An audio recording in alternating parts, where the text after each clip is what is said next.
मनन एक छोटे से कस्बे का रहने वाला सीधा साधा लड़का था जो अपने सपने को पूरा करने के लिए मेहनत करता था। गांव के स्कूल से स्कॉलरशिप प्राप्त करके वो शहर के बड़े कॉलेज में पढ़ाई कर रहा था। उसका सपना था कि वो शहर का सबसे बड़ा बिजनेसमैन बने और अपने माता पिता का नाम रोशन करे। एक दिन मनन बस स्टॉप पर बस का इंतजार कर रहा था। तभी उसकी नजर एक लड़की पर पड़ी जिसका नाम माया था। माया शहर के टॉप बिजनेसमैन में से एक की बेटी थी जो उसी के कॉलेज में पढ़ती थी। स्वभाव में वो काफी जिद्दी थी, लेकिन अपनों से बड़ों की इज्जत करना वो बखूबी जानती थी। उस दिन माया की गाड़ी खराब हो गई, जिस वजह से वो बस स्टॉप पर खड़ी थी। माया को देखकर मनन को एक अजीब सा एहसास हुआ। आज पहली बार उसने माया से बात करने की हिम्मत जुटाई। मनन बोला, आप तो बिजनेसमैन हरिशंकर देसाई की बेटी हैं। आप बस स्टॉप पर क्या कर रही हैं? माया बोली, मेरी गाड़ी खराब हो गई तो मैंने सोचा आज बस से ही कॉलेज जाया जाए। माया के इतना बोलते ही बस आ गई और वो बस में चढ़ गई। मनन कुछ सोच ही रहा था कि इतने में माया ने हाथ आगे बढ़ाते हुए कहा, क्यों, तुम्हें कॉलेज नहीं जाना?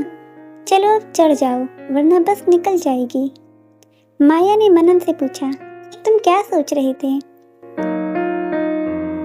मनन बोला, कॉलेज में जैसा मैंने तुम्हारे बारे में सुना था, असल में तुम उससे काफी अलग हो।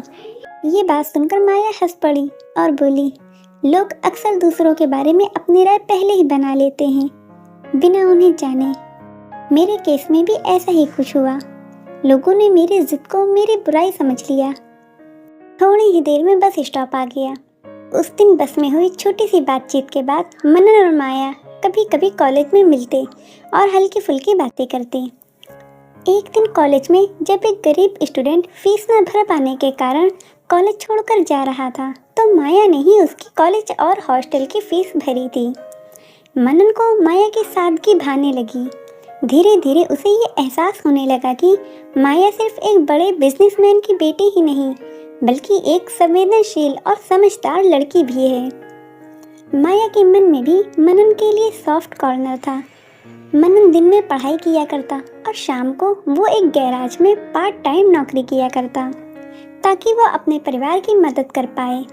मनन की मेहनत और लगन माया का दिल जीत रही थी। एक दिन मनन ने माया को अपने दिल की बात बताई। मनन बोला, माया, मैं तुमसे बहुत प्रेम करता हूँ। बहुत दिनों से मैं तुमसे ये कहना चाह रहा था। अगर तुम मुझसे प्रेम नहीं करती हो तो तुम मुझे मना कर सकती हो। मैं तुम्हारे फैसले की इज्जत करूँगा। मनन की बात सुनकर माया मुस्कुराई और बोली, मैं भी तुमसे प्रेम करती हूँ, लेकिन मैं चाहती हूँ कि तुम पहले अपना करियर बनाओ ताकि जब मैं तुम्हें अपने पिता से मिलवाऊँ तो वह तुम में कोई कमी न निकाल पाए।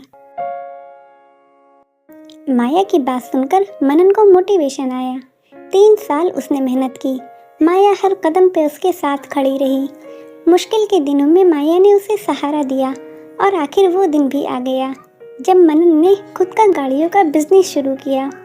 ये दिन माया और मनन की जिंदगी का सबसे बड़ा दिन था। मनन के पिता अपने बेटे की कामयाबी पर बहुत गर्व कर रहे थे। एक दिन मनन माया के साथ अपने गांव गया और उसने माया को अपने माता पिता से मिलवाया। मनन के माता पिता माया की सादगी और विनम्रता देखकर बहुत खुश हुए और उसे अपनी बहू बनाने के लिए राजी हो गए। मौका देखकर माया ने भी मनन को अपने पिता से मिलवाया। मनन छोटा बिजनेसमैन था, लेकिन माया ने अपने पिता को उसे स्वीकार करने के लिए मना लिया। मनन की मेहनत और अच्छे स्वभाव ने माया के पिता की भी सारी उलझनों को शांत कर दिया। अब वो भी उनकी शादी के लिए राजी हो गए। ये पल मनन और माया की जिंदगी का एक ऐसा पल था जिसमें उन्हें ऐसा लग रहा था कि मानो उनके सारे सपने सच हो गए। दोस्तों, आपको ये कहानी कैसी लगी? कमेंट करके ज़रूर बताइएगा और वीडियो को लाइक, शेयर और सब्सक्राइब ज़रूर कीजिएगा।